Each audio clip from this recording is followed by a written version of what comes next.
Hello. Welcome again to our combo night, where you're going to get to see several different unique performances. The first is a one act, the second is the jazz band, and the third is the cast performing improv. I wanted to begin a moment with a word of prayer, and then I'm going to talk to you a little bit about what our one act is about. So would you bow your heads and pray with me, please? Dear Heavenly Father, we come before you tonight, and we are so grateful for such creativity that we see in your world. Lord, we're thankful that we can use our gift of speaking and playing, our gifts of imagination and creativity to just delight in your world and who you created us as well. I thank you for each member here who will be participating in different ways on this stage, and I pray that you will bless each of them as they give their performance in light of your glory. And I pray, Lord, that you will be with all of those who have made this possible in some small and some big ways. And I just thank you for their willingness to be a part of this as well. So, Lord, we give this to you, and we ask that you would bless this time. In Jesus' name, amen. All right, tonight we are doing a one-act titled Flowers for Algernon. It centers on Charlie Gordon, a mentally challenged 32-year-old man who is chosen by a team of scientists to undergo an experimental surgery designed to boost his intelligence. It was adapted as a one-act from the book by Daniel Keyes, which was written in 1958. The novel opens with an epigraph taken from Book 7 of Plato's The Republic. It says, "Anyone who has common sense will remember that the bewilderments of the eye are of two kinds and arise from two causes, either from coming out of the light or from going into the light, which is true of the mind's eye quite as much as of the bodily eye." Not only does this book reveal a young man moving both into and then back out of the light, Flowers for Algernon sheds light on the mistreatment of the mentally disabled, which was evident during Daniel Keyes' time. And it reminds us today to remember the innate value that is found in each of us. So please enjoy Flowers for Algernon.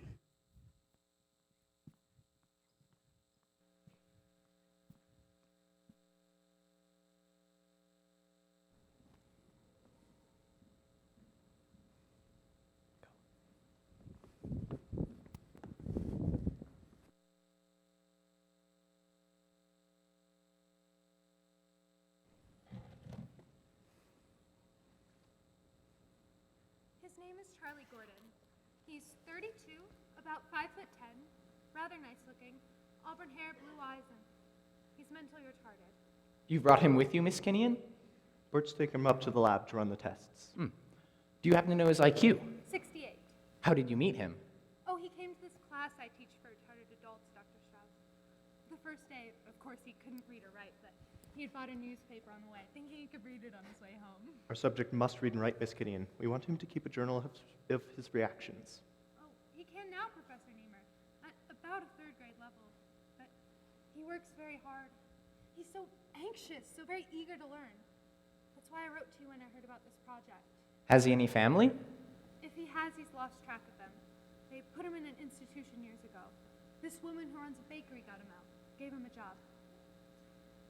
Exactly what kind of operation is this? Well, it's very new. So far, we've only done it with mice, Mice? but it's been very successful. There's a mouse in the laboratory now. My lab technicians call him Algernon, whose intelligence has increased threefold and is still growing. Could you explain it, the operation, to me? It's too complicated for a layman to understand. Put very simply, we remove the damaged portion of a retarded's brain by surgery, then by chemical injection. revitalizes the remaining brain proteins, allowing them to reproduce more brain proteins at a supernatural rate. You're right. Too complicated for a layman. If it's successful, the operation would increase the patient's mental capacity, perhaps to the level of genius, and we think it would happen very rapidly. Genius. And he'll stay that way permanently? We have every reason to believe so. But what if the operation isn't a success? There may be no effect at all. Or his intelligence might improve temporarily, or it might get worse. What would happen to him then? Miss Kinnian, we would not proceed with the operation if we were not reasonably sure of success. However, we are aware of the possibility of failure, and provisions have been made to secure the patient's future in that event. Perhaps I shouldn't have brought Charlie here. There is inevitably some danger in exploring new fields, Miss Kinnian. But if Charlie is chosen and we succeed, he will have more than new life. He will have a life. And even if we fail, Charlie will have done more for mankind than most people can ever hope to do. I hope I'm doing the right thing.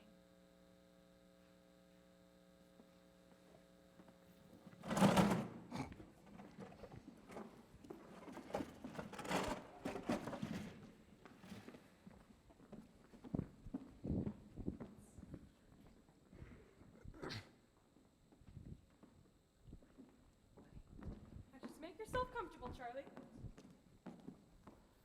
You want I should open my mouth, say, ah? Why would I want that? That's doctors. Open your mouth, say, ah. I'm not a doctor, Charlie. You got a white coat? That's because I work in a laboratory. Now, just relax. It hurts when they say relax. Oh, it won't hurt, Charlie. We're just going... I know. I got my rabbit's foot. Good. We're just going to run some tests. When I was a kid, I always failed tests. You know, in school. Well, this is different. This is called a Rorschach test. Rorschach? Yes. You just look at these cards and you tell me what you see.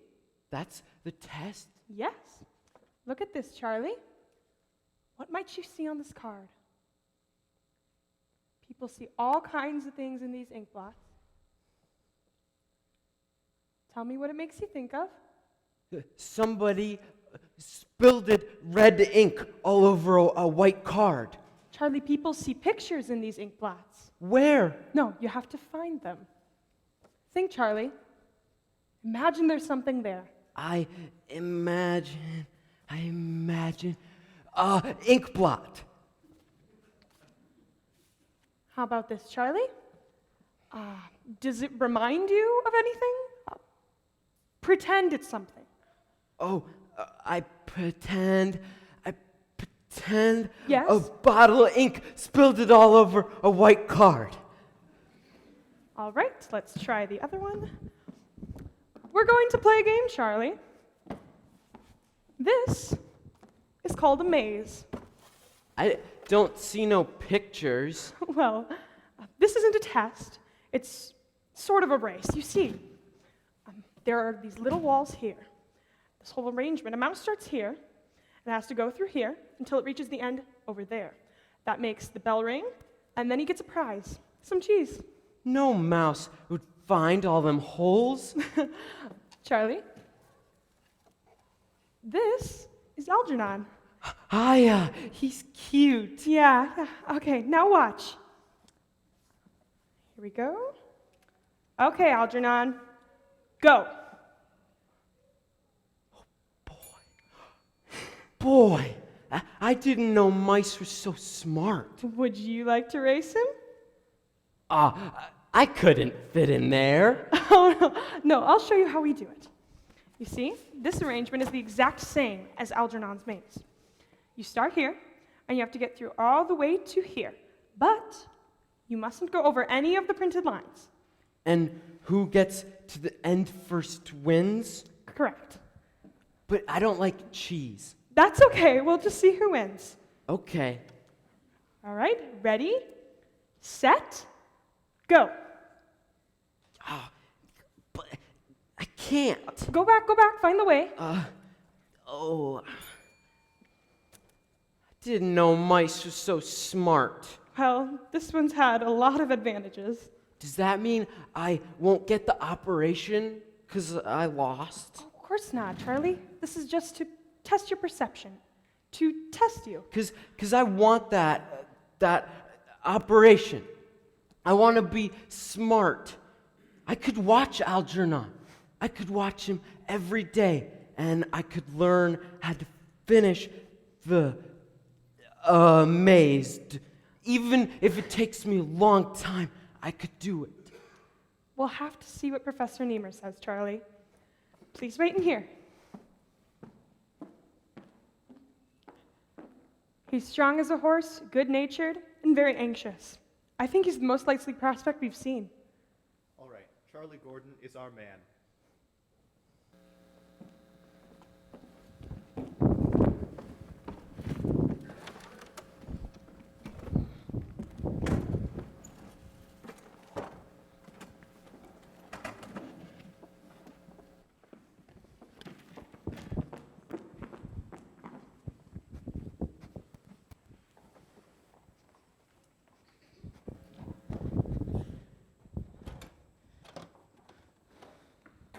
How is he?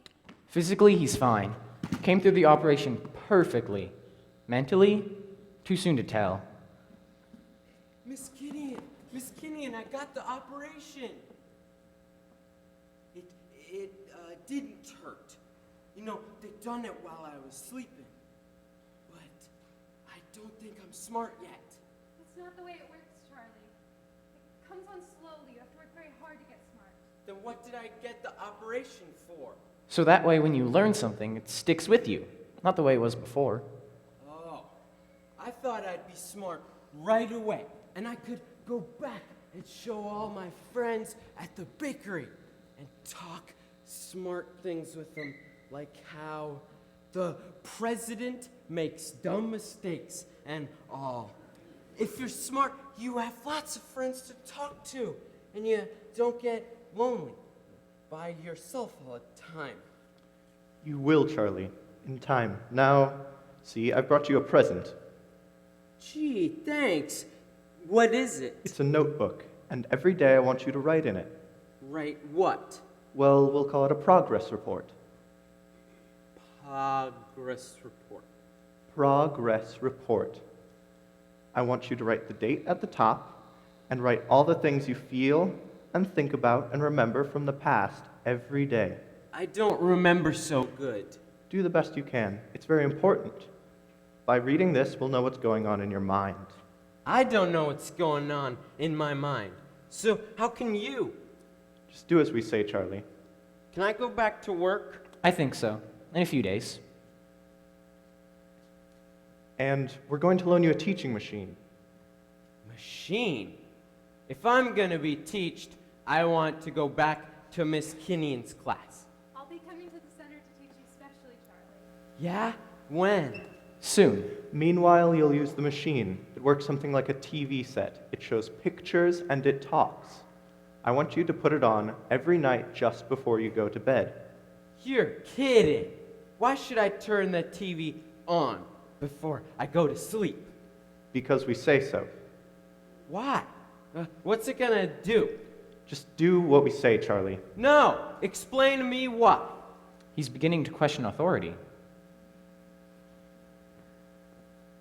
This machine can do many things for your mind. It can teach you things while you're sleepy, and as you fall asleep, it will make you have dreams, make you remember things from your past. What good is getting smart in my sleep? I want to be smart while I'm awake. Charlie, you have two minds, the conscious and the subconscious. While you're awake, the machine teaches your conscious mind. While you sleep, it stores up memories from the subconscious. If I gotta get smart for two minds, I'll never get smart. Charlie, you're getting smarter all the time, only it's moving so slowly, like the hour hand on a clock. But it's moving. Soon, you're going to be a very intelligent young man, Charlie. And use the machine.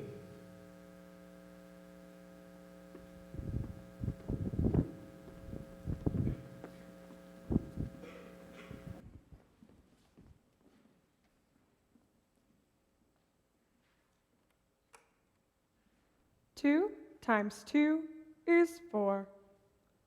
2 times 3 is 6. I never learned 2 nothing times watching the 4 late is movies. 8. And they was more interesting 2 than you. Times 5 is 10. 2 times 6 is 12. How am I 2 supposed to times sleep with 7 you yelling is numbers at me all 14. night? 2 times 8 is 16.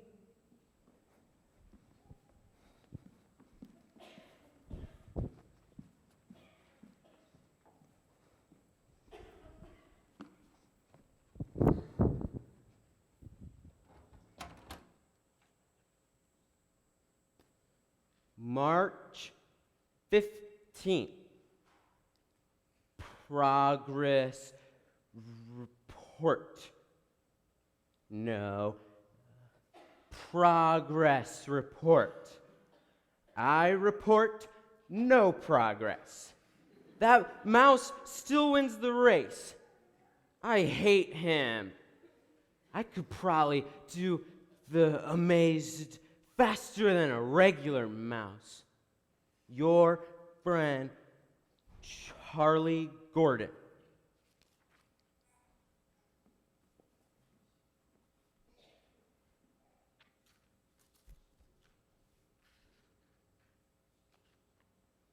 April 1st. Progress report. I went back to work. I got Oliver's job because he quit and I could run the mixing machine. I could never do that before. I got an advance. That means more money.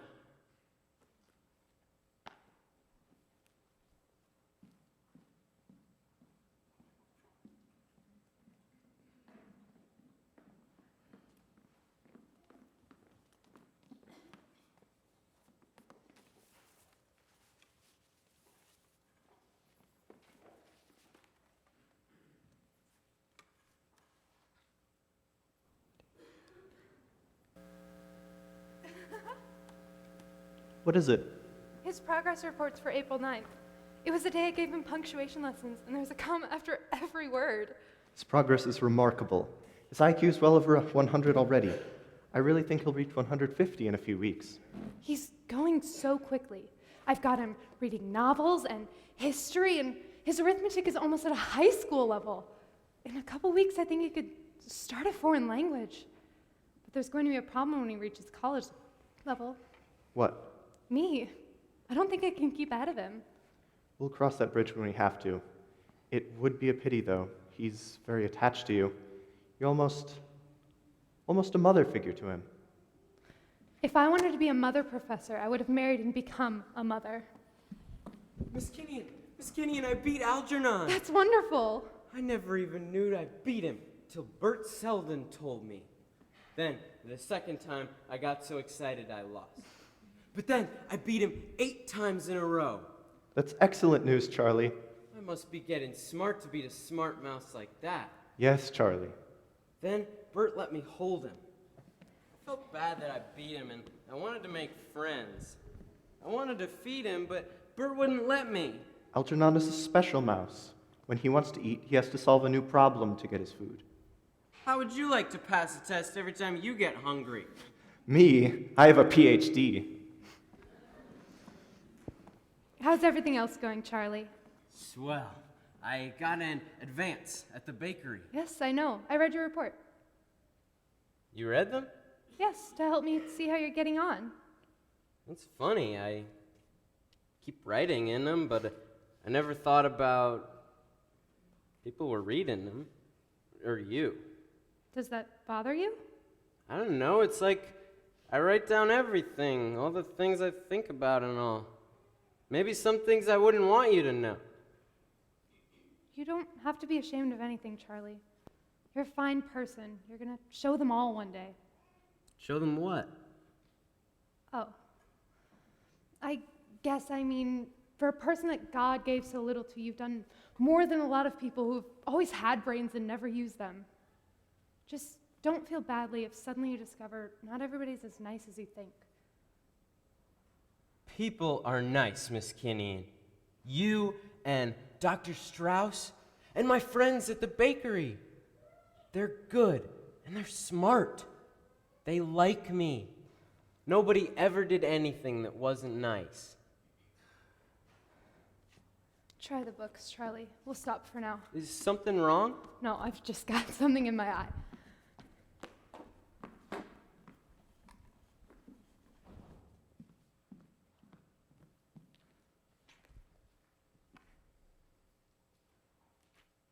April 15th. Miss Kinnian is a nice lady. Like my mother used to be, I think. I remember my mother told me to be good and always be friendly. But be careful, because some people don't understand, and they might think you was making trouble.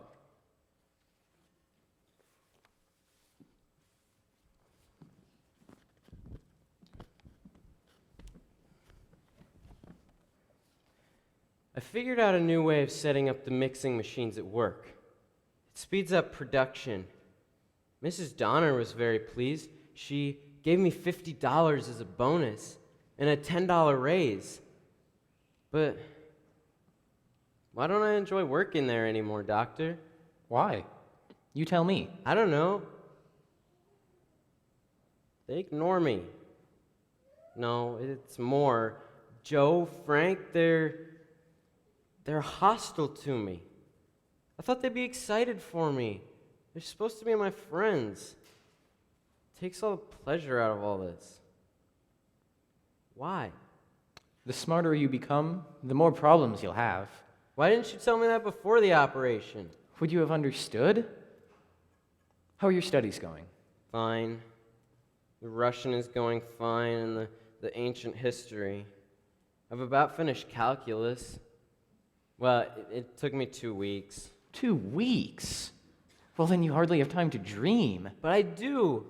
I don't think there's a moment of sleep where I'm not dreaming. About what? Last night was about my mom. Something about a girlfriend of my sister's.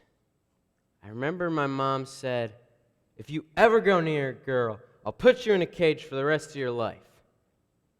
Is that why I can't ask can't ask Alice for a date? Is it? You tell me. You'll have to figure it out for yourself.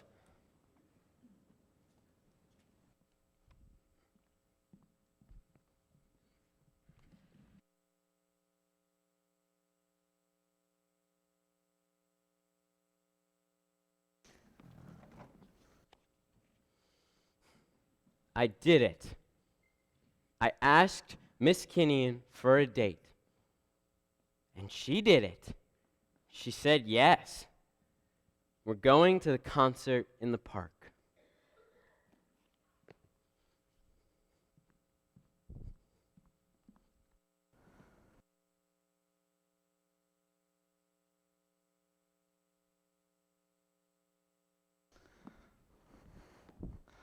This is fine. Shouldn't we be closer? This is fine, Charlie. Why are you so edgy? Oh, I'm sorry. What's that they're playing? Oh, Debussy's L'Amour. He was a French composer who lived in... Please, school lets out at 3 o'clock. I'm sorry. I'm so proud of you. You're accomplishing a lifetime of learning in weeks. Just hope to God that you don't get hurt. Why should I? I can't be any worse off than I was before. Even Algernon's still smart, and as long as he's up there, I'm in good shape. At least intellectually. What do you mean by that? Nothing. Niemer says he's positive nothing can go wrong. I hope so. I feel responsible. I never would have done it but for you. Did I do the right thing? Of course, Miss Alice. Alice, I like you very much.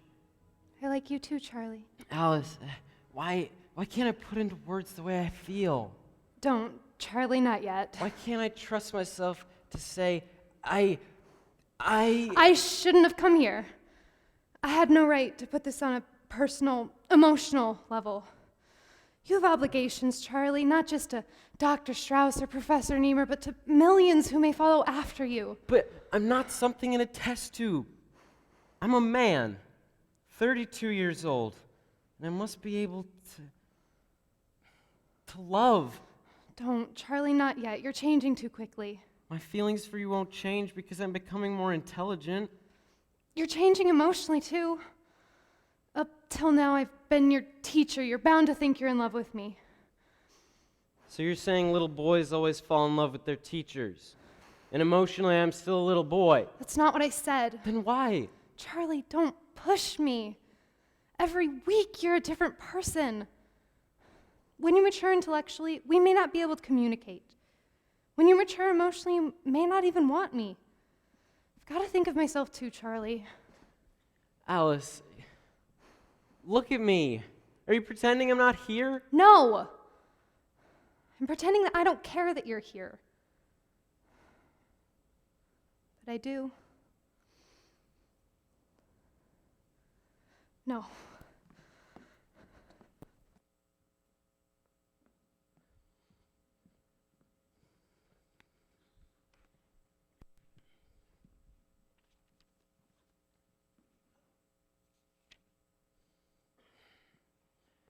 May 24th, progress report. Now that I'm smart, I don't understand people at all. Alice hasn't wanted to see me since the night at the concert. And Mrs. Donner, she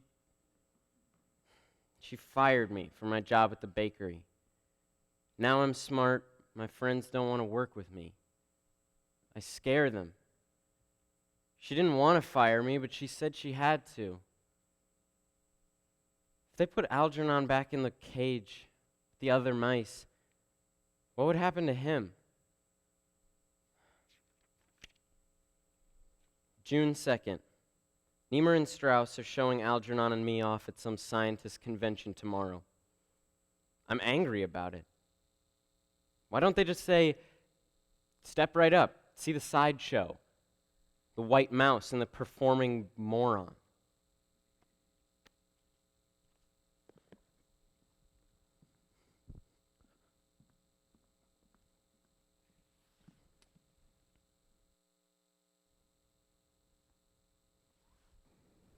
When Charlie came to us, he was outside of society, without the mental equipment to live a normal life.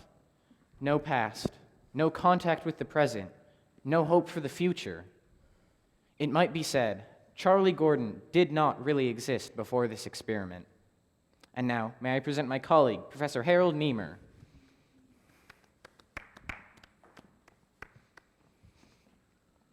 How dare you?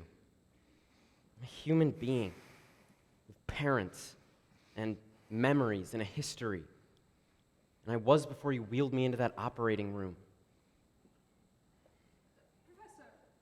But has the mouse retained its new mental capacity with no variations? Well, not exactly. At the peak of his intelligence so far, Algernon occasionally varies. He sometimes refuses to work. Other times, he'll solve a problem, but instead of taking his reward, he'll hurl himself at the wall of the maze instead. Why wasn't I told that? It's very important. But we believe this behavior is unique to Algernon, as it has never occurred in any of the other mice. But the other mice never reached his level of intelligence, or held it as long. Not now, Charlie. So we have every reason to believe that Algernon's cure and Charlie's will be permanent. But how have you determined that, Professor? By statistical evaluations based on earlier experiments. Normally dull mice, made normally intelligent, retained that condition for their lifespans. The only difference is that with Algernon, we are vastly more successful, and Charlie's intelligence has increased to a genius level. That doesn't prove anything. Your conclusions are premature. What do you mean? It's one thing to hold a minor increase for a lifespan, but in the case where intelligence has been enormously increased, the waiting period must be extended. We've gone up faster, so we may go down faster, long before the end of the lifespan. Now, in place of a feeble-minded shell, a burden on the society that must fear his irresponsible behavior, we have a man of dignity and sensitivity, ready to take his place as a contributing member of society. You don't really know if Algernon's intelligence and mine are permanent, do you? I'm not sure. We may have presented too soon. What you say? You may have spotted a mistake. Sorry, Doctor. It's just my superior intelligence. I should like you all to hear a few words from Charlie Gordon. You can hear a few words, but I think you'd rather hear them privately. I think the meeting is adjourned.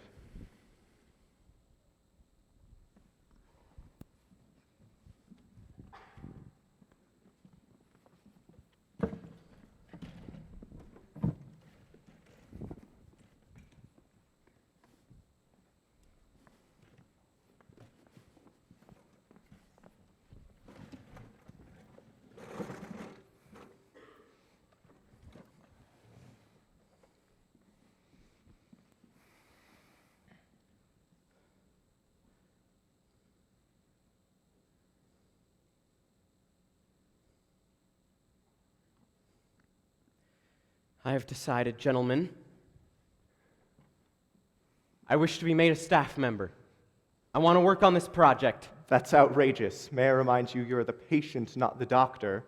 And you doctors have done your work well. May I remind you, I'm smarter than you are now. He's right. And God knows I'm motivated. Who else can find out what's wrong with Algernon? And me. Very well.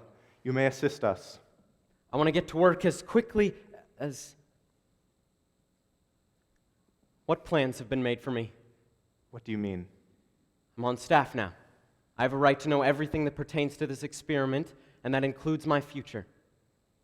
It's taken care of, but don't even think about that. What happens to me if I regress? Will I go back to what I was? We have the highest hopes of permanence. We still do. We definitely do. Answer me! If the experiment fails, there's no way of knowing whether you'll go back to the same mental level. Experiences after the operation may leave a mark on you. Emotional disturbances. There may even be a regression to an even more primitive level of functioning. That's really letting me have it. You wanted it. I did. So, what happens then in that case? You'll be taken care of. How? It's arranged. Tell me how. The Foundation has arranged to send you to the Warren State Home and Training School. Warren! That's where my mother sent me.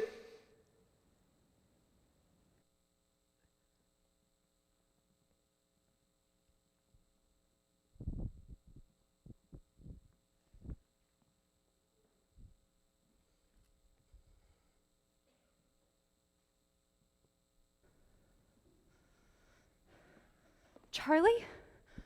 Charlie, I've been waiting since noon. I was worried you weren't at the lab. I left there at 11. Then you know about Algernon? I know he won't eat. I know Bert is force-feeding him with an eyedropper. I know while I watched him squirming under those little bands that I felt my own arms and legs were tied. And I know I've got to stop identifying with him. Where were you all day? Sightseeing. Sightseeing? Well, it was a nice rainy day. I thought I'd drive in the country and just have someplace to go. I went to the Warren State Home. Today? Mustn't put off till tomorrow what may happen to you tomorrow. Charlie, you cannot let yourself think like this. You've got to get a hold. But I don't have a hold. So I just do what I think best until the chromosomes sort themselves out. Tell us what's going to become of me. How is it, Warren? Practically a country club. Don't be flippant. They do their best. They are understaffed. There are no bars except for emotionally disturbed retardeds. And the rest of the patients are roughly divided between the tidies and the untidies. What does that mean? What do you think it means? They teach woodworking to the high morons and feed bottles to the less fortunate ones. They are devoted to their patients. They really are. But no one said anything about rehabilitation. No one spoke of hope. Charlie. That feeling was living death.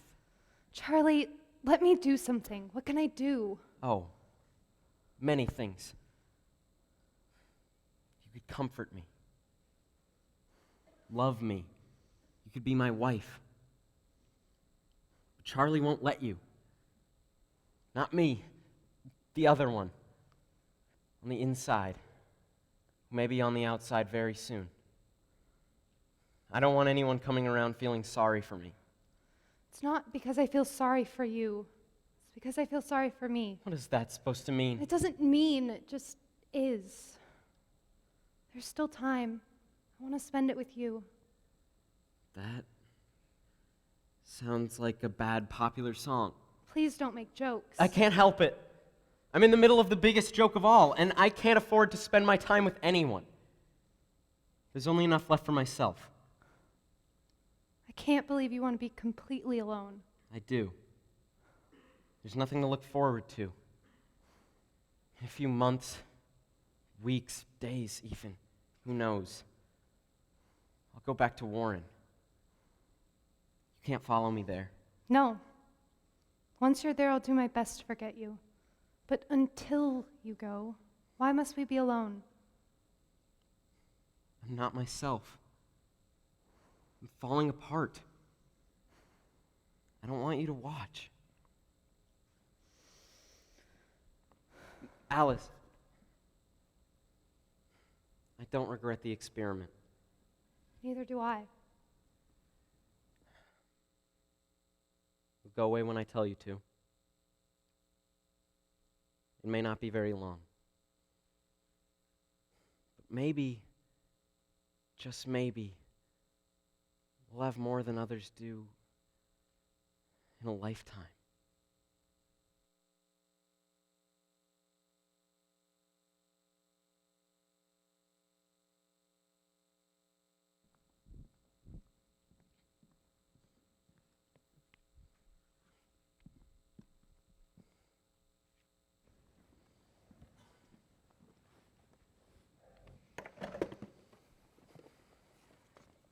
July 18th. They all think I'm killing myself at this point. But they don't understand. I'm living at a peak of clarity and beauty I never knew existed. It's as if all the knowledge I've soaked in during the past few months has lifted me to a peak of light and understanding. This is beauty, love, and truth all rolled into one. This is joy. And now that I've found it, how can I give it up? It's incredible. I can't believe any human being can work at this level, at this pace. It's all brilliant work, of course, but do you understand it? It'll take science 40 years to explain what Charlie's telling us this month. It's Algernon. Dead?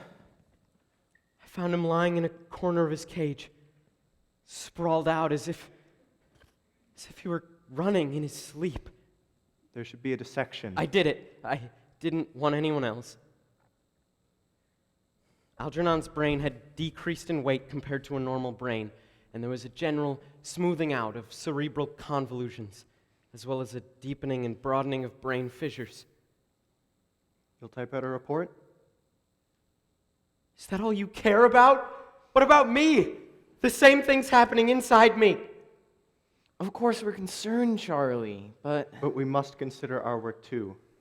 And you should feel some gratitude to us. You're indebted to us in more ways than one. Gratitude. Since one is a guinea pig supposed to be grateful? Do you think you were better off before you came here? In some ways, yes. No one here cares about me. Me, Charlie Gordon. Whether he's a moron or a genius, except insofar as it affects your work. Well, I've served your purposes, and I'm trying to fix your mistakes. But don't ask me for gratitude. we did everything we could for you. Except treat me like a human being. I'm a person now. And so was Charlie before he ever walked into that door. But you think a person with an IQ of less than 100 is that we don't matter. But we do. We wanted the report because you're the only one who can do it.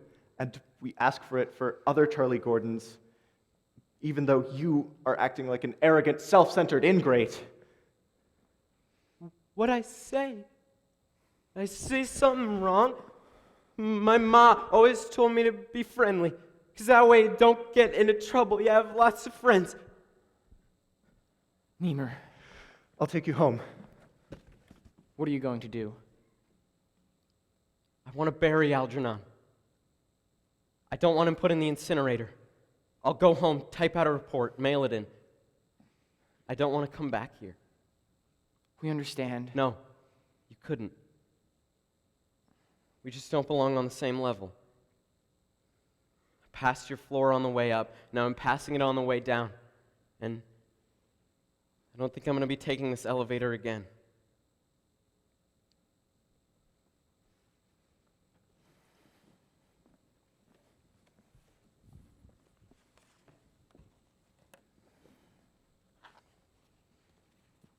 I am afraid. Not of life, or death, or nothingness, but of wasting it. As if I had never been.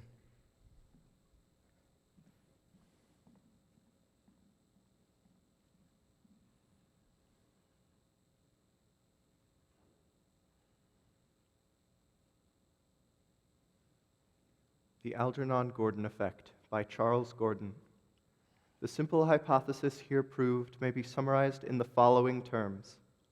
Artificially induced intelligence deteriorates at a rate of time directly proportional to the quantity of the increase. I am sorry that my own contribution to this experiment must rest upon the ashes of the work of this staff, and especially those who have done so much for me. Signed, Charles Gordon.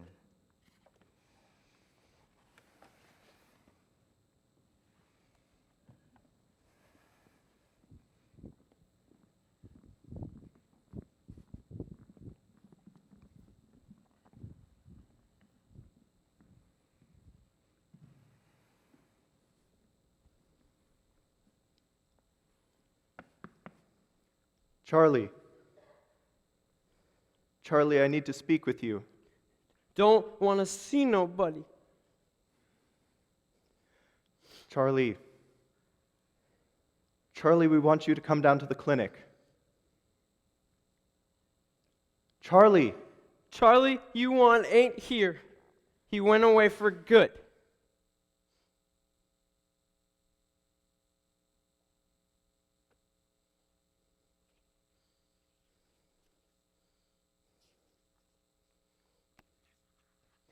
September 21st.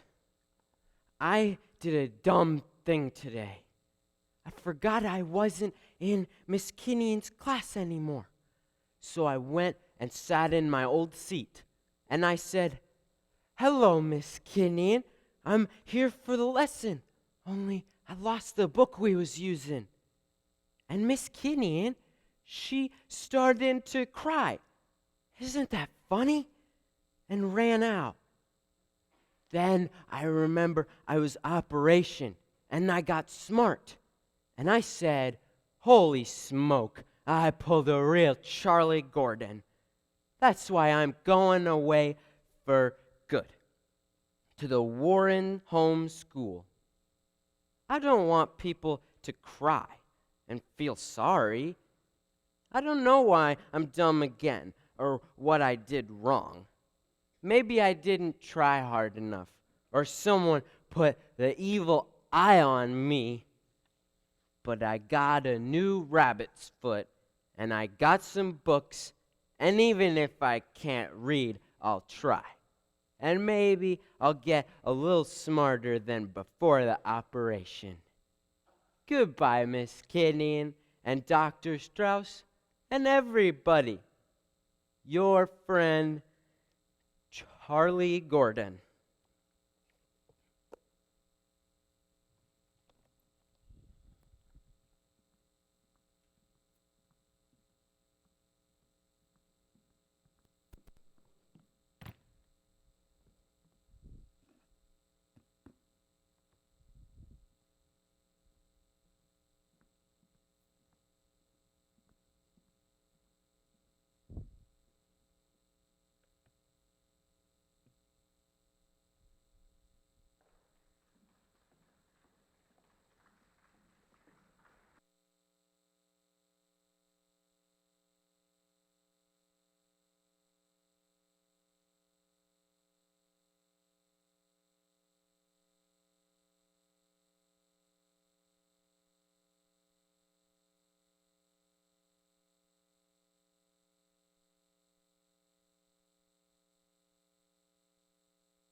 to jazz band. And we have 3 numbers that we'd like to share with you tonight. And the first song is called Aftershock.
Missed.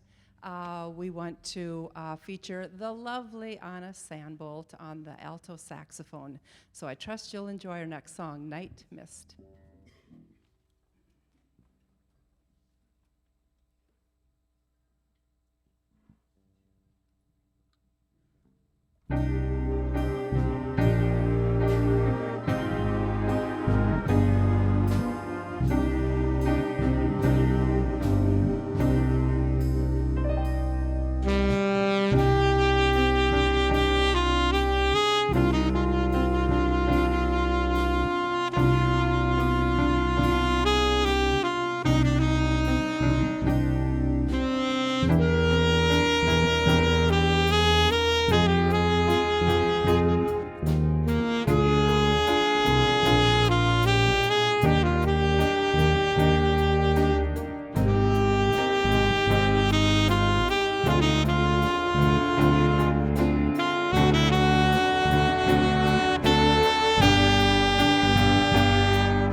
of it. Jiver's License. We've been performing this song for many, many years, and the kids always love to play it. So we'd like to end our portion of Combo Night with Jiver's License. Oh, and feature the very tall Ed Buter on the trombone.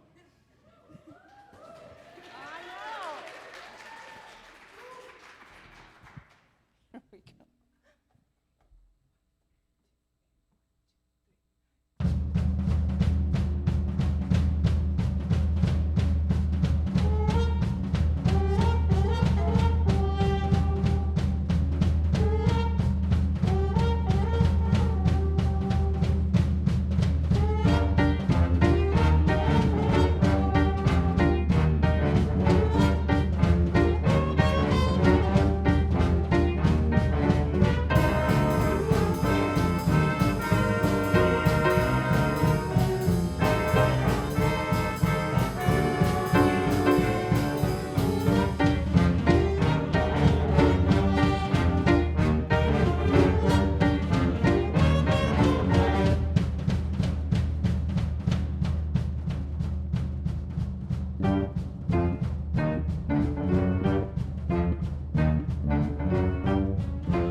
Push everything all the way.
All right, we're going to move on to the the final piece of our program tonight. If we could have the screen down. I wanted to talk to you just a minute, too, about the production that you saw first, which was Flowers for Algernon.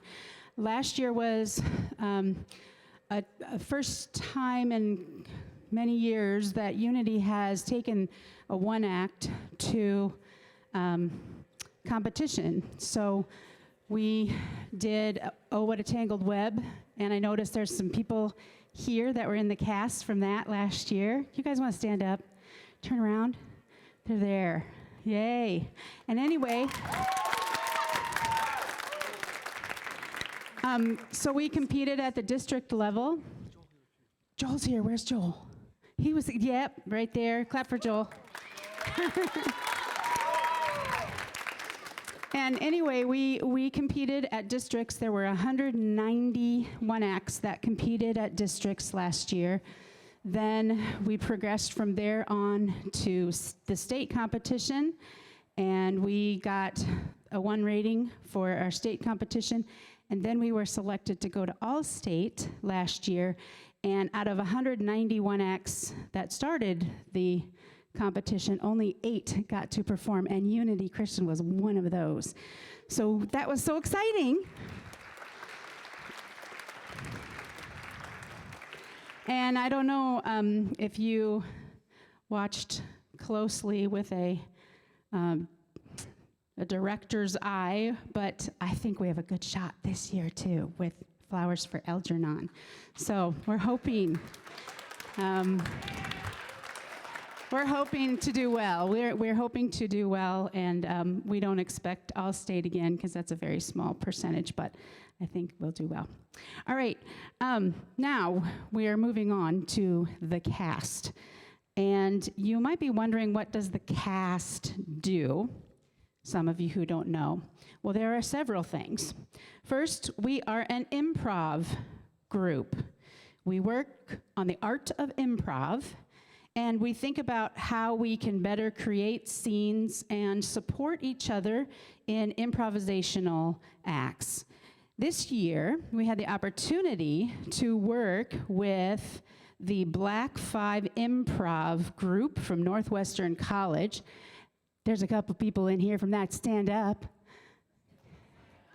Yes. They came and did a workshop with us, and then the next week we had some members of the Dordt University Improv team that worked with us. I don't think they're here. Are you? So anyway, we enjoyed that, working with some of our college students for that. And we're thankful for the time that they put into the lives of these Unity students. The cast has also been working on writing and performing a chapel titled Who Wouldn't Love a God Like That? And it will be presented at Hall Christian School, Edgerton Christian School, and Southwest Minnesota Christian High School. We also hope to present the chapel at Unity next Thursday morning, but only if the volleyball team tanks on Wednesday night. If they keep winning, I don't know when we'll do it, but we'll get it done. The chapel preparations have been especially meaningful to me this year, as I have watched our students create meaningful snapshots of what it looks like to love a God like that. It has not been an easy process, but the rewards we have all reaped have been very meaningful. This year, you can see there are 27 members of CAST, probably one of the largest CAST groups so far. And because there have been so many of us, we decided to do things a little differently. Our seniors split in the big team into 4 small teams. So there were more opportunities for everyone to try the games and the improv scenarios that we worked on this year. And I would like to take a minute just to thank our seniors for the amazing leadership that was required due to the shift in process. And they're going to introduce themselves in a minute, but would you just take a minute to join me in thanking our seniors right now?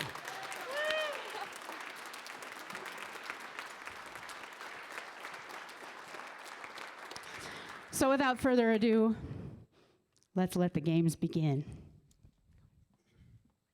Hi, I'm Jessica Nibbling. I'm a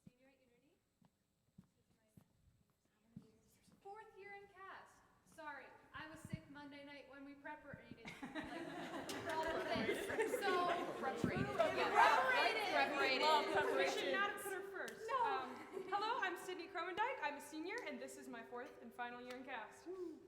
I'm Micah Dykstra. I'm a senior, and this is my 4th and final year in cast. I'm Allie Banstra. I'm a senior, and this is my first year. I'm Gideon Fine Art, and I'm a senior, and this is my 4th year in cast. I'm Naomi Leaf, and this is my 3rd year in cast. And I'm a senior. I'm Megan Bausma. I'm a senior, and this is also my 3rd year in cast. I'm Joya Breams. I'm a senior, and this is my 2nd year in cast. I'm Hannah Landman. I'm a senior. This is my 4th year in cast, and it doesn't have to be your final because you can always come back for I Am Up. Yes. All right, my name is Emily Smith. I am a junior, and this is my 3rd year in cast.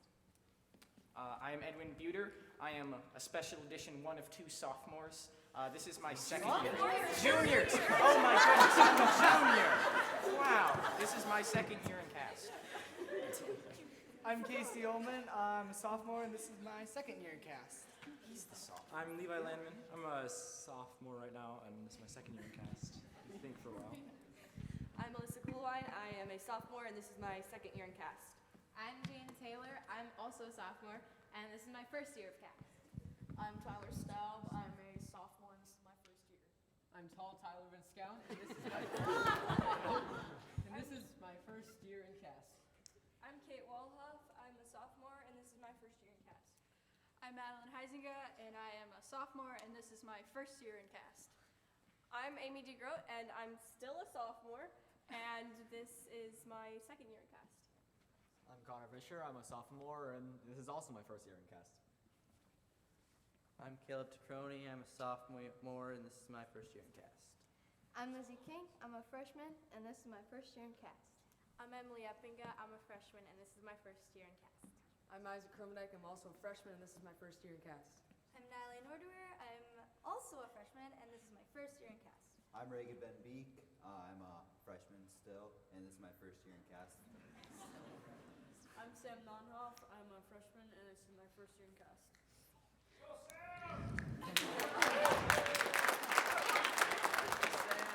All right, we're going to start with a warm-up, and what we're going to do for this is called the World's Worst. All players may play, and what we're going to do is I'm going to give a suggestion for a World's Worst something. Anybody who has an idea may step forward and give us their idea. Are you ready? The world's worst door-to-door salesman. Hello, I've noticed you're missing your door, and I am a door-to-door salesman. I would like to sell you something. So, would you like a door? Yes, hello, sir. Have you heard of the Jehovah's Witnesses? I noticed you're missing 2 doors, and I'm a door-to-door salesman. I noticed you're also missing a doorbell, so would you like one of those as well? I noticed your last salesman was pretty bad. I'd like to present a new one. I noticed there's no house to go with your door, so do you like a house? All right. The world's worst IT guy. Kittrick Fine Art. Just turn it off and back on again. Did you try putting it in rice? Turn it off and never turn it back on. Okay. Fire, your endeavor is doomed. All right. Do you understand what a dowry is, cast members? Yes. A dowry is money that the groom will pay to the bride's family so that he can marry her. So what is the world's worst dowry? Hey, I got a door for you. 13 cents is all I got. I'm sorry. One goat. Oh, yes, I have camel. Sir, I can provide 6,200 cows. I guess I can provide everlasting love. A couple old earrings and a tattoo. Say yours again, Reagan. A couple old earrings and a tattoo. You're taking one of my daughters, you'll take the other one. All right, the next one. Sorry. Oh, Hannah, go ahead. Go ahead, Hannah. Oh, I guess you can have my left shoe if I can have yours. All right. The world's worst babysitter. Oh, here's the baby. I'm sitting on it.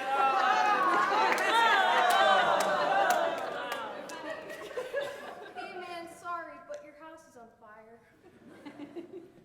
Oh, these kids won't fall asleep. How did we deal with that? Chloroform. Yeah, the baby. It was supposed to be here when I arrived. I have a PhD. True story, kids that I were babysitting for accidentally drove a car. So it's you then. Yes, me. One more time, right? Baby salesman. What happened? I have no idea what happened. I fell asleep halfway through. Oh, you mean this isn't your child? This power outlet doesn't contain gluten. It should be fine to eat. Wait, so am I the babysitter or are they babysitting me? All right, thanks you guys so much. We are going to move on to a new game, and this is where we invite any alumni to come up. We're going to play I Am. And because we're such a large group, we're going to put teams 1 and 2 in front of the screen first. Alumni members, please go up and join them. You too, Mike. Woo! Come on down.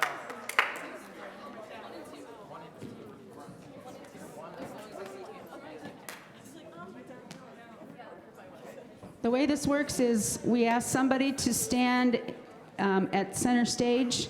We give them a scenario, and everybody else can come on and be something as a part of that scene. So, Kit Feinhardt, would you come to the front, please? Kit, you are in Paris, France. I'm a poodle. I'm the Eiffel Tower. I'm a mime. I'm a baguette. I'm a croissant. I'm a Frenchman criticizing how you're eating the baguette. I am a mustache being twiddled. I'm the accent.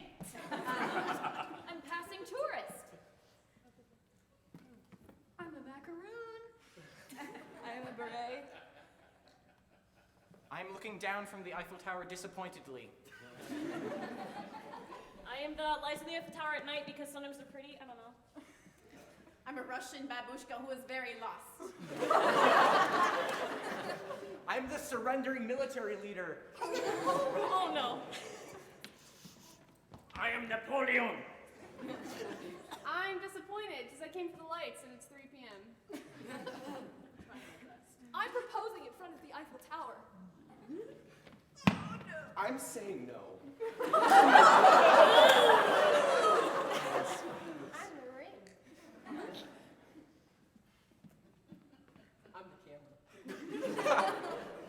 Wait, so this isn't Las Vegas? The sun. Good job.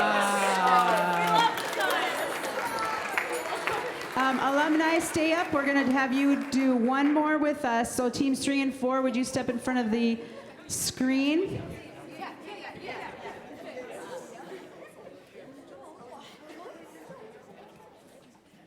All right. We are going to ask Dylan DeYoung to step forward, please. Dylan DeYoung, we are at the next championship determinant volleyball game for Unity Christian Knights. Okay, I'm sitting at. I'm the other team crying because we just got beaten by the Knights. I'm the Schoenhovens. I'm Unity cheering because we won. I'm the the other team. Schoenhoven genetics. I'm the other team that's definitely going to come back. I'm not going to stay. I'm the coach who's losing it. I got the ball in the face. I'm a former team member who is now graduating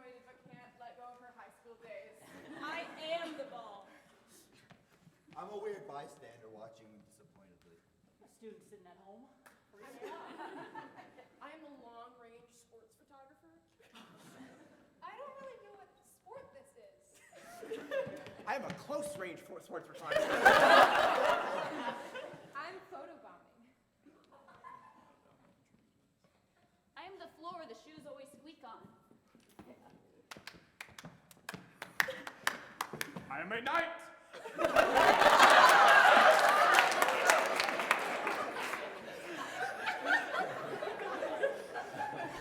I am the knight that the night is in.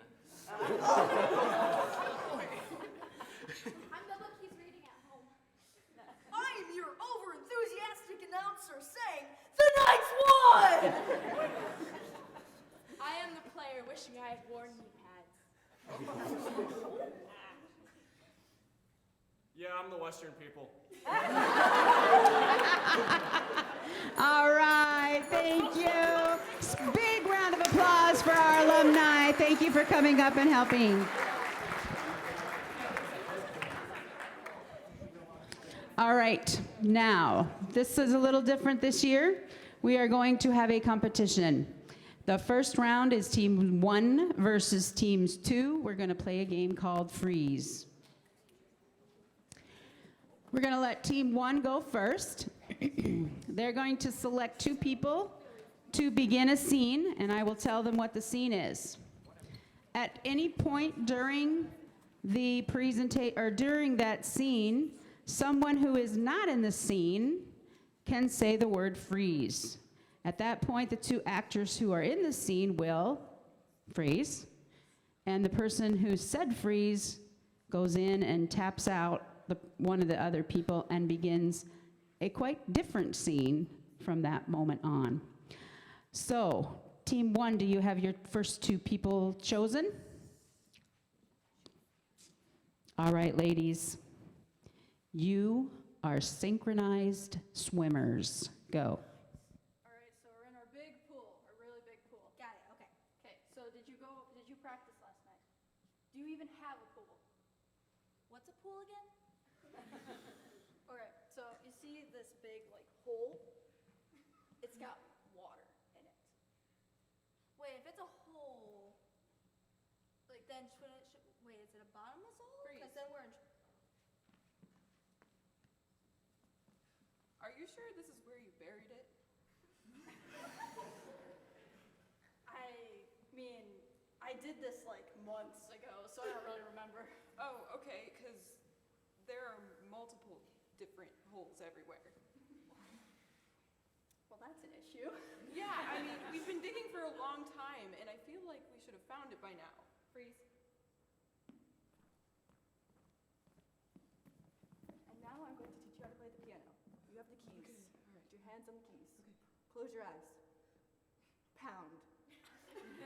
It is the music that you make within yourself. It's not sounding very good. Freeze. And this is how you knead dough. Fold. Knead. You need to feel it in you, you know? And then the bread just rises in your soul. Just keep kneading. Knead with passion. Knead and fold and knead. And then when your bread is kneaded, all that gluten is nice and worked out. Oh, yes. Put it in the pan. Pan? I don't think mine looks right. Did I do something wrong? We must knead more. Knead. Everybody needs at the knead. Freeze. You know, I've seen this on TV since I was little, but I don't think I'm a waterbender. I just don't think I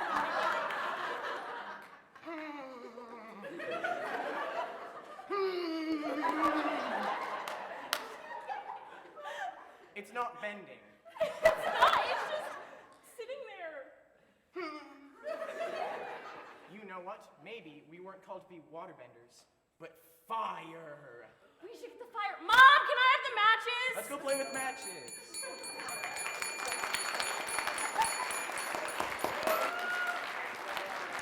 All right, Team 2, you're up next. You've got your 2 selected. Team 2, You are tightrope walk training. Okay, so just think of it this way. You have a net below you, and you won't you'll get caught when you fall. If you fall. I mean, it's only a little string, see, just watch me, I got this. Just pretend there's no wind.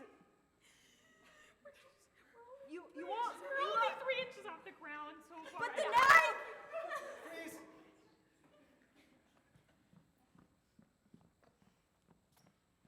What am I holding? This pickle is so long. It's the longest pickle I've ever seen. No. How are we supposed to deal with this? You know, I was just planting some carrots. I didn't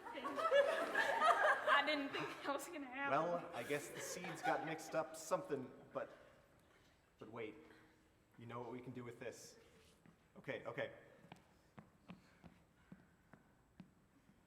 A sandwich. A big sandwich Pickle. with one long pickle. Dip it in some breading.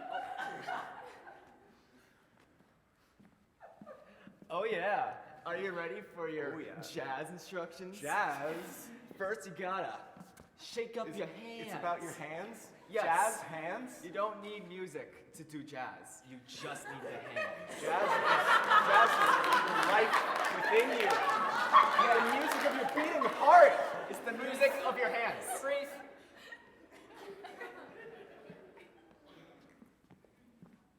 I can't get the slime off of me! Ah! Well, try, here, get water. That made it worse. Try glue. Okay. Yeah, well, it's not doing anything. It's beautiful.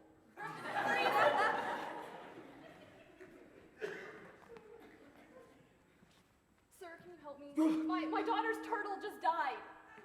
I need one exactly like it so she can't tell the difference. Oh, oof. Well, we had turtle salesmen come in. I think we should have some in the back. David think her turtle only ate Cheetos, so he might have to go on a bit of a diet. Freeze. What is Mom going to say? What did you do? I didn't mean to stick her phone in the microwave.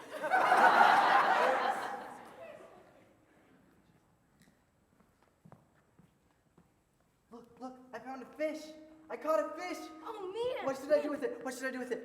Maybe. It's flopping around. It's flopping around. Just Oh. throw it. Ah! It's coming back. It's coming back.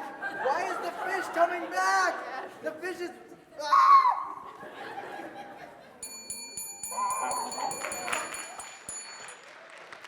All right. Now, Team 1 and Team 2 step to the edge of the stage. We're going to vote by applause. If you think Team 1's freeze game was the winner, you will clap for them, and otherwise clap for Team 2.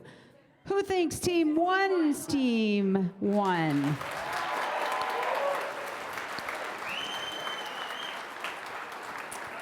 And now let's hear it for Team 2.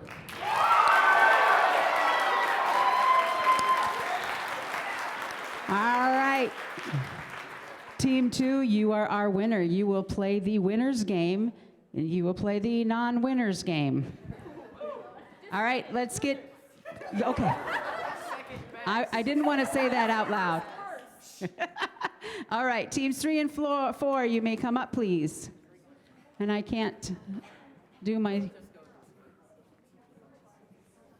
it was working a minute ago, but we need the next slide. Oh, there you go. This is a game called Nope.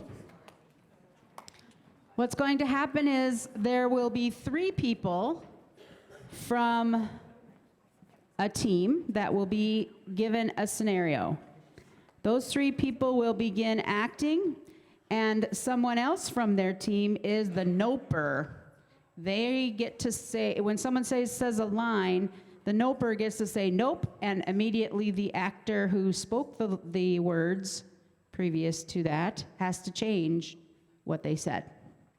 All right, does that make sense? All right, team 3, come to the center first. All right, who's acting? And you're noping. All right, you 3, you are stranded on a lifeboat. Go. Where did you put the life jackets again? I can't really swim. There was no room. Wait, really? They were in the pack with the food, right? No. They were in the pack with like Our clothes. our clothes. Yeah. We have no food and no clothes and no Okay. life jacket. Yeah, that's a bit of an issue. Can you swim? No. No. Yes. Can you carry me? Well, no. Oh. Well, Wait, I guess I'll go first. Guys, is that a shark? No. Is that a goldfish? I have an irrational fear of goldfish. I know, we all I would save you, but I can't swim. I can't, but I don't want to get in the water with that. Okay, maybe. what do we do? What do we do? Okay, brainstorm. What do we do about the goldfish? Okay, we we have could- this rope, so maybe we Okay. can like distract it. Nope. We have this seat from the boat. Let's throw it in. That's yeah, a great idea. Throw Maybe, it in maybe, the goldfish. and we drown it? Could Yeah, we yeah. stick it to the bottom? Drown the the goldfish. fish. This is perfect. Throw it in. Throw it in. The Can you seat- carry it? Don't you think the seat will float? No, it couldn't. Okay. It floated! Well, guys, look, this is our chance for safety. No. We're gonna die. You tore a hole in the boat. I took out the seat. Well, you told me to. I'm sorry. Do we have any duct tape? No. Do we have any slime? I've got slime. Put it on slime. It's still leaking, but I can maybe hold it with my hands. Yeah, you just stay there. Okay, what are we gonna do? Okay, Guys, brainstorm. I'm Yeah, getting pretty brainstorm. cold down here. You'll be fine. Okay. Okay. We should. How do we escape? The How do we hole's escape? getting bigger. Please stop complaining. I'm slowly falling. Help! Help! I'm in the water. Just shush. Okay. What are we supposed to do? I don't know. How do we get out of this situation? The goldfish is still there. I don't know. The goldfish is gone. Guys, We're I'm okay. dying. We're okay. Hey, the can goldfish is gone. One second. Can you calm down? Please. Okay. Okay. Fine.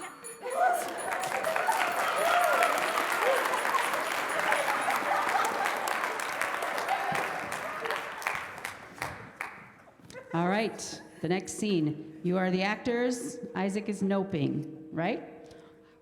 You are zookeepers rounding up escaped animals. Go. So, you know that one time yesterday when I said that it was your shift to watch the alligators, right? Nope. To watch the black widows, right? I told you I couldn't be there. Yeah, but we discussed it, and I was like, you're doing that, so you weren't there.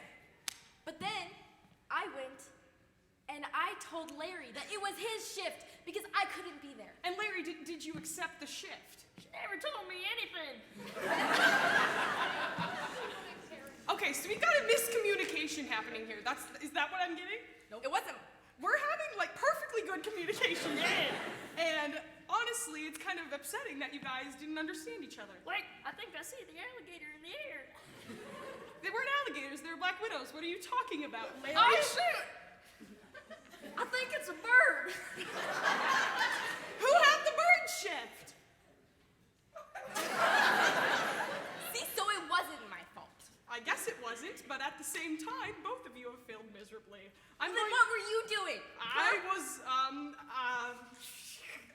I definitely wasn't at home watching Netflix. So, Black Widows, that's our problem here. We have to try and solve it, while afterward, I'm going to have to fire both of you. So, let's see, what can we do about these Black Widows everywhere?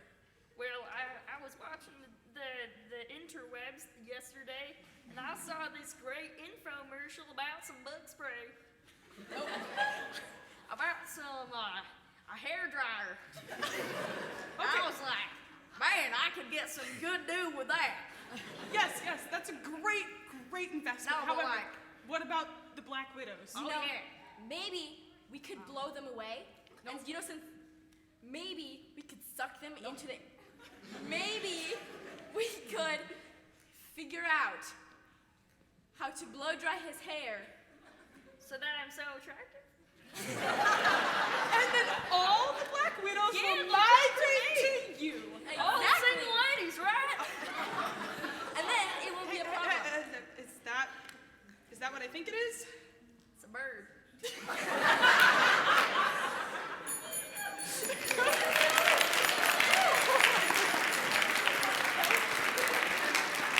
All right, teams 3 and 4, take the front of the stage, please. So would you applaud if you feel that team 3 is our winner?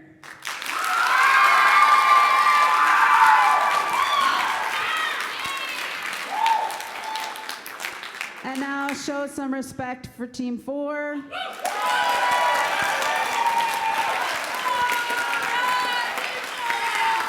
That was hard to determine, but judge says team 3 is the winner.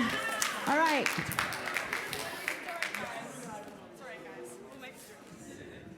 Wait, do we stay up? We are going to have the non-winners up next. Winners! Playing, Second best! okay, losers. Playing Bachelor and Bachelorette.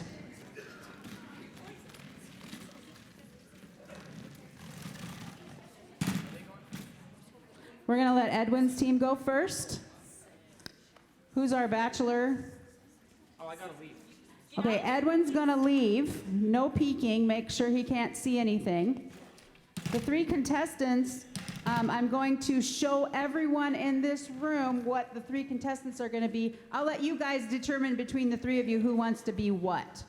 Okay? So let's see the next slide. Decide who's gonna be what. And then let's advance one slide there again. All right, Edwin, come on out. Someone get him? Oh, he's there. Okay. He got it. He's coming. Good evening, bachelorettes. Tonight, I pose you with 3 questions, one for each of you, to help me gauge my decision in who I will choose. Bachelorette number 1. What would your... Okay, keep going. What would your ideal date be? Yeah. Probably just a nice walk through the woods. The woods, that's it. Mm-hmm. I see. Bachelorette number 2. How would you describe your ideal date? Well, you know, I used to be stuck in this cold place, so I'd like somewhere nice, warm, and sunny, where we could, you know, spend time together, you know, sunshine, rainbows, you know, have a picnic. That sounds absolutely delightful. Bachelorette number 3. Bless you. What is your ideal date? Cookie. A cookie. Cookie. Do you have anything to add to that? Those 3 points of cookie, cookie, and cookie? Cookie. I get you. Bachelorette number 1. Being a man of music myself, what kind of music do you listen to?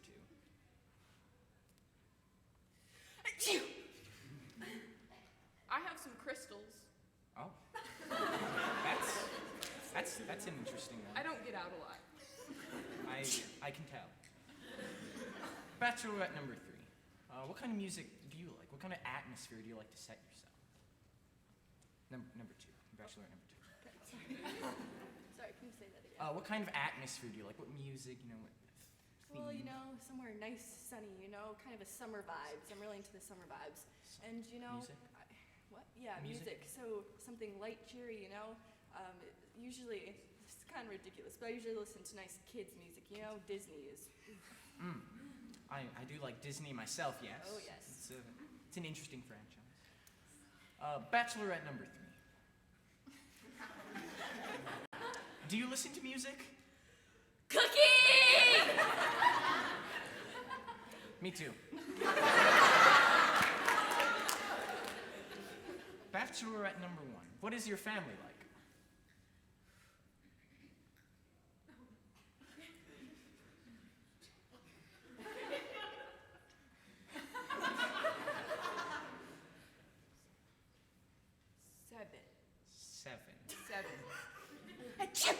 Seven. I understand. Bachelorette number 2. How would you describe your hometown? Hometown. Well, it can get a bit cold at times, but I like to bring joy, and give people warm hugs, go out there, be a nice, shiny, summery person. Bachelorette number 3. I'm going to ask you a unique question. Cookie? Cookie. All right, Edwin, All can you right. guess who your bachelorettes are? You are some sort of person with severe allergies. I'm not sure if you're a reference to something. Yes, she I is. probably don't get it. I'll give you a hint. You asked her how many in her family, and she said 7. That one dwarf. Sneezy.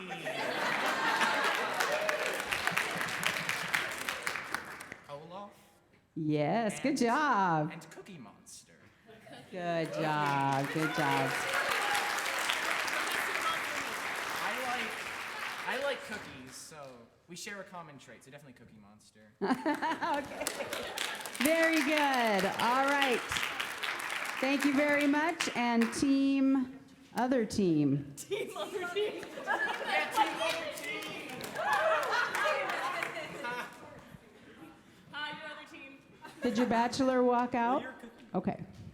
All right, let's see our next 3.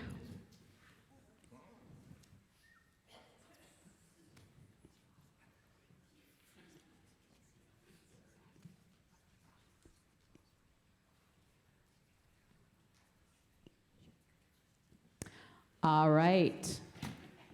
You may come out, bachelor.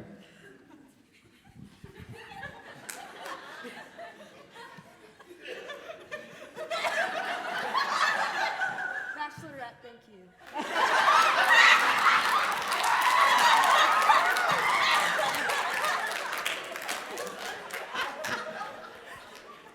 Bachelorette number 1.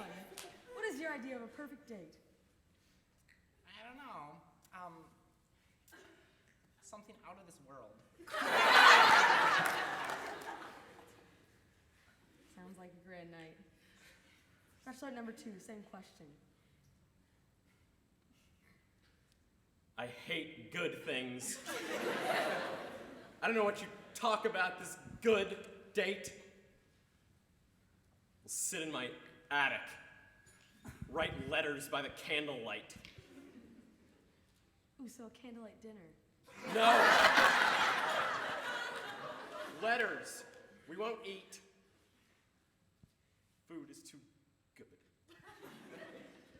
Letters don't sound very tasty. Bachelorette number 3. Bachelor number 3. Same question. I would like to hang out with like a bunch of tall dudes, you know?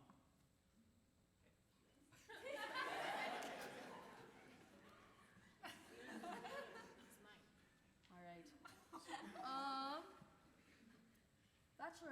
Bachelor number 1. Favorite meal? What would be your favorite meal? I'm not accustomed to these earth traditions. What is a meal? We'll just move on to the next one. Same question.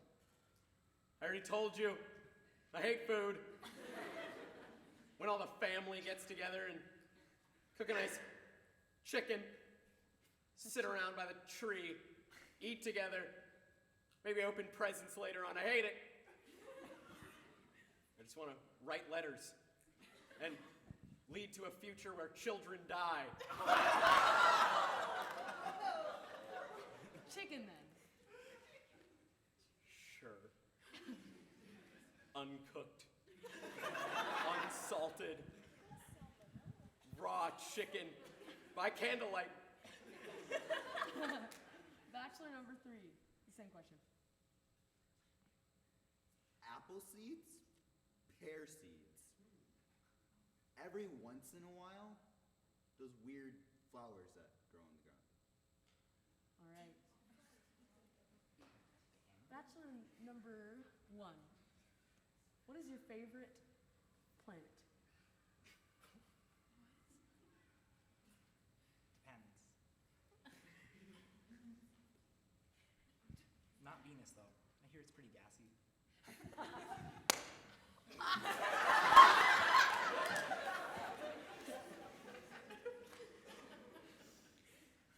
Bachelor number 2.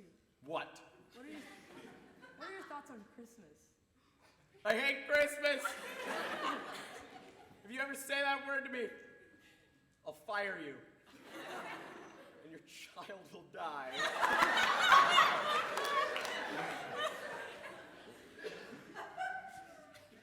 Bachelor number 3. Explain your relationship with trees. I usually like to build my nests in them, especially the yellow ones. They have all the beautiful seeds and the apples and everything. Get to like have my children eat the apple seeds. I'll eat the pear seeds, of course. Makes perfectly no sense. Thank you. All right, Isaac, do you know who you have? Number 1 is some sort of alien.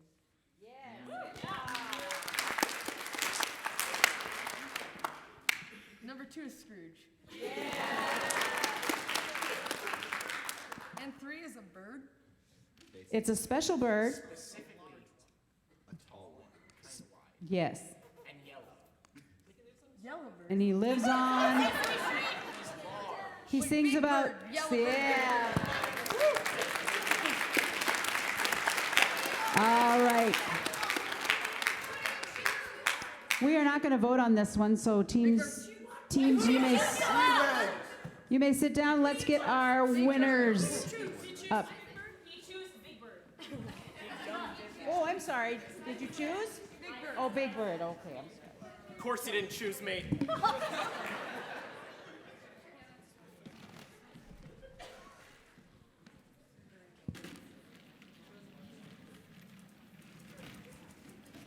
So this game is where we call it pickup lines.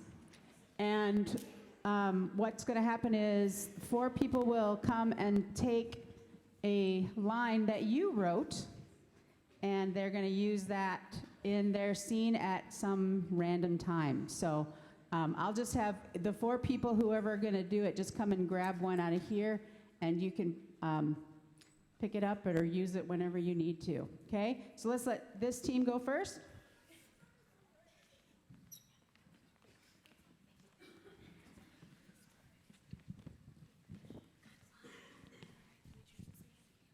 Go ahead and grab a line out of the.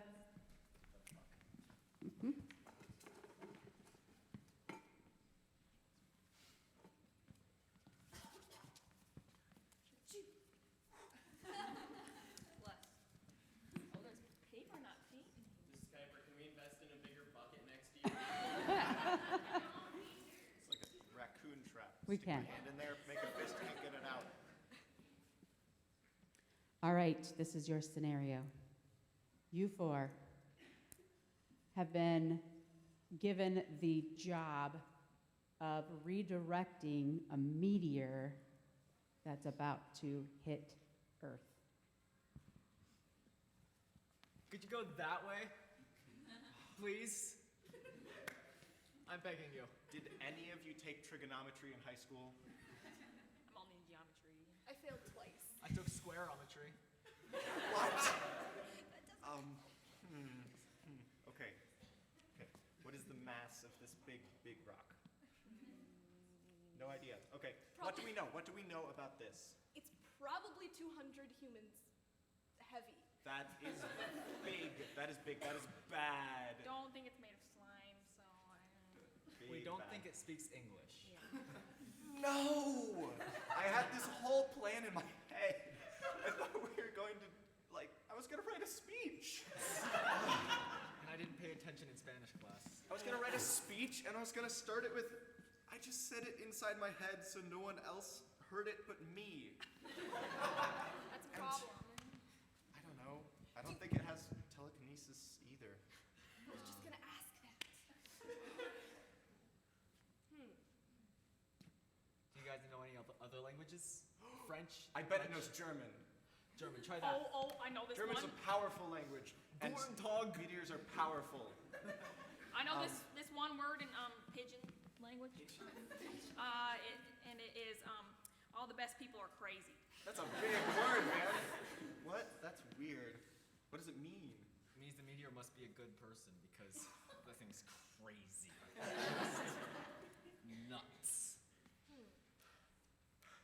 Just like pigeons. Do you think there's any way we can communicate with it? Sign language? Maybe it's deaf. Of course it's deaf. Because, no, it can't be deaf. Think of all the little holes, the little pockets. One of them's got to be an ear. Yeah.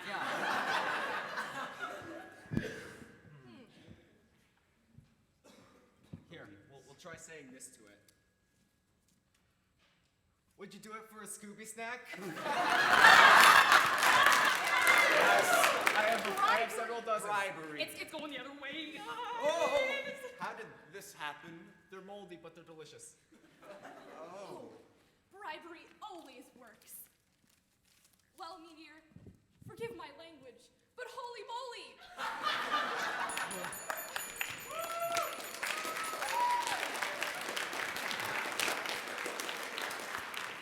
All right, let's have our last team up.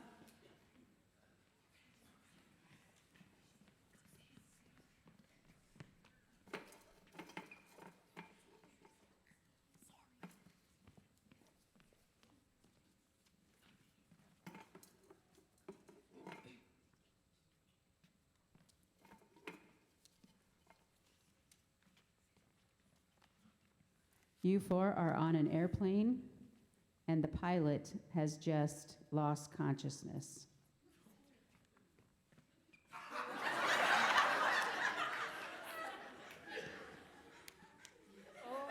Hello? Oh dear.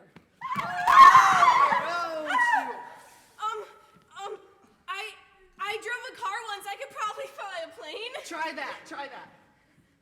Is he dead or just? Yeah, go for it. I mean. Try it again. All right. We can just.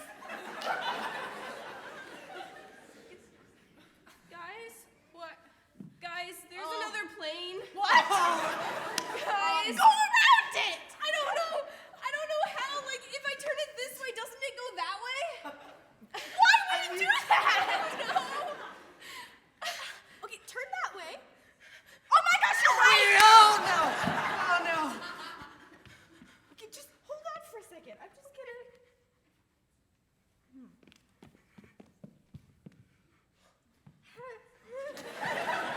Another one bites the dust.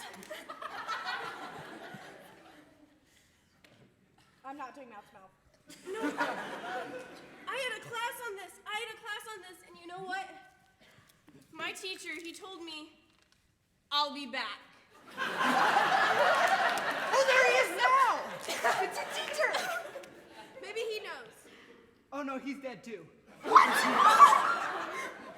It's only us now. Oh wait, there's he's something happening. twitching. He's twitching.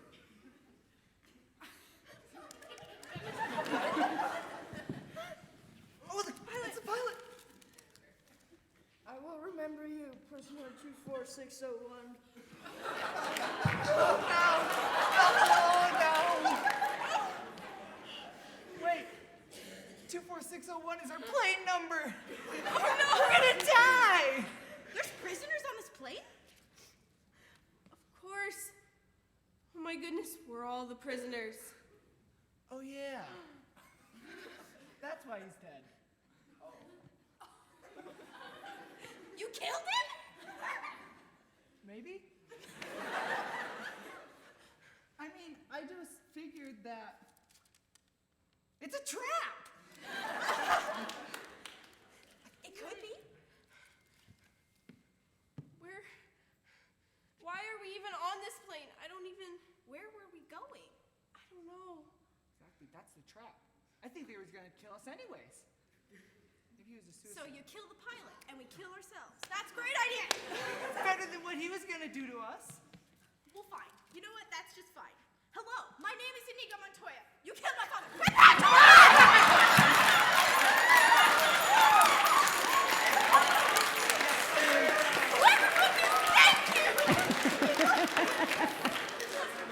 All right, let's get all 4 teams up for our final game.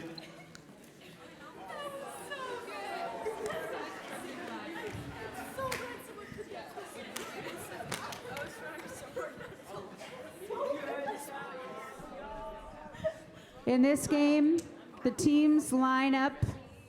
There's one person in the team, in every team, that will go out, while the rest of the members take a look at what they are trying to sell on the Home Shopping Network. Yes, yes. And then, as soon as everyone on stage knows what they're trying to sell, then we're going to go ahead and let the first team start. They're given about 10 seconds, and if they don't get it, it goes to the next person, the next team, and so on until they figure out what is being sold on the Home Shopping Network. So let's take a look at our first item.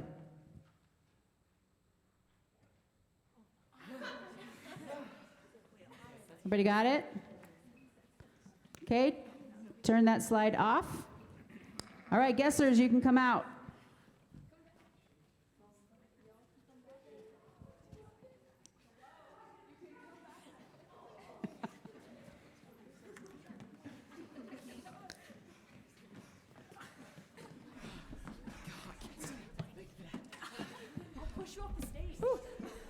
All right, are you ready?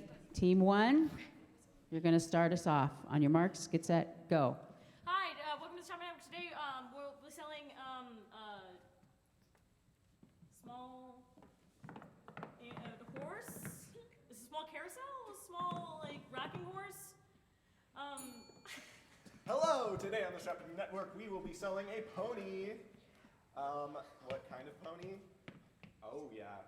Endorsed by, a pony endorsed by. Acts like a pony that acts like. Okay, today on the Shopping Network, we will be selling a pony that acts like a ballerina.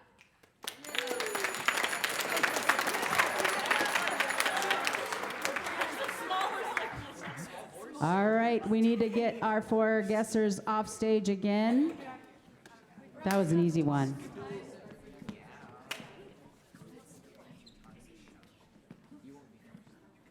All right, this is our next item.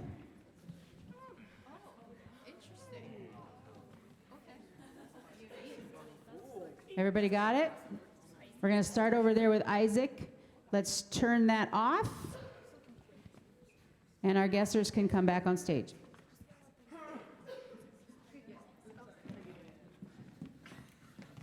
Round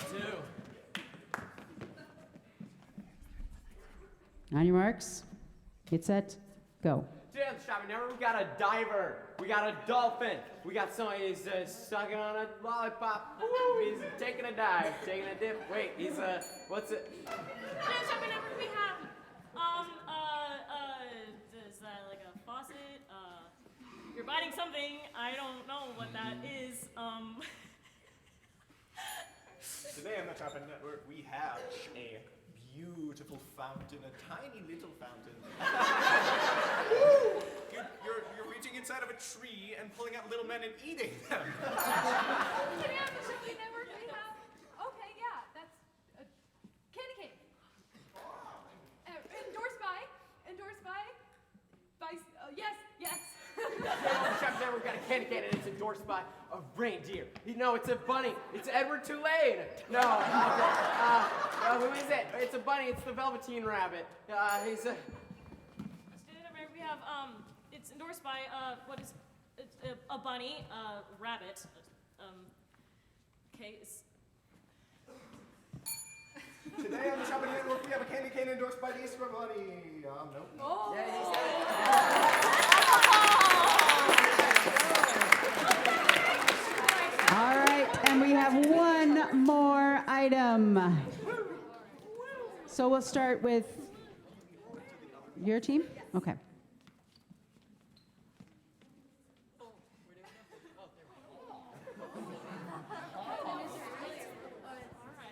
Everybody got it?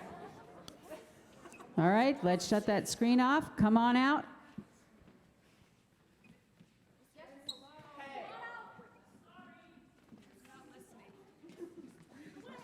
Where did you guys go back there? We're just talking up a storm. Sorry. Okay.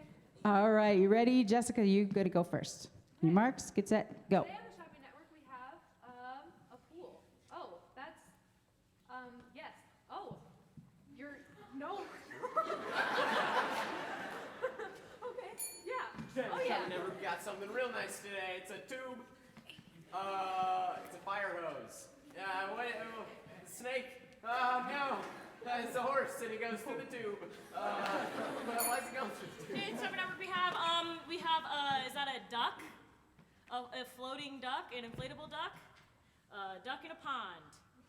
A rubber duck in a pond? Yes. Today on the Shopping Network, we have a rubber duck, and what is it? What is it? It's made of course it's made of. It is made of rectangle paper. Today on the Shopping Network we have a rubber duck made of. Oh, that's small bowl. Oh, look at that. What are you doing? Oh, you're eating it. Okay. Yep. Yeah. We got a rubber duck that's made of. Whoa, confetti. Nope. Oh, this popcorn. Oh, it's made of. Okay, so whenever we have a rubber duck made of stars? Shooting stars? We have a rubber duck made out of a girl. Come again? Yes. Made out of little paper people. Beautiful people.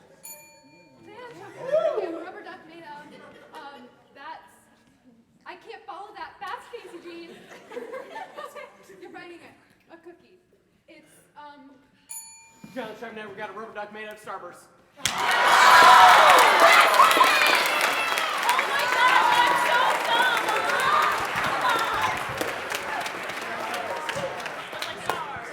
All right, well, thank you so much for joining us tonight, and hope you guys all have a good night.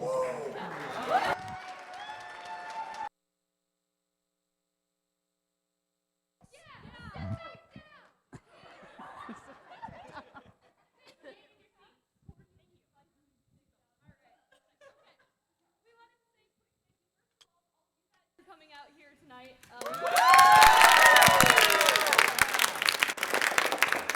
We wouldn't be able to have half as much, we could have fun with this group of people, but it's always more fun to share it. And we wanted to say thank you to Mrs. Kuiper for putting up with us every Monday night.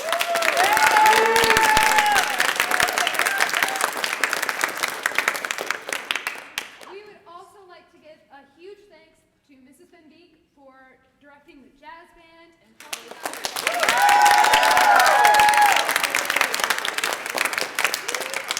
She's missing, but she should know that she is thanked.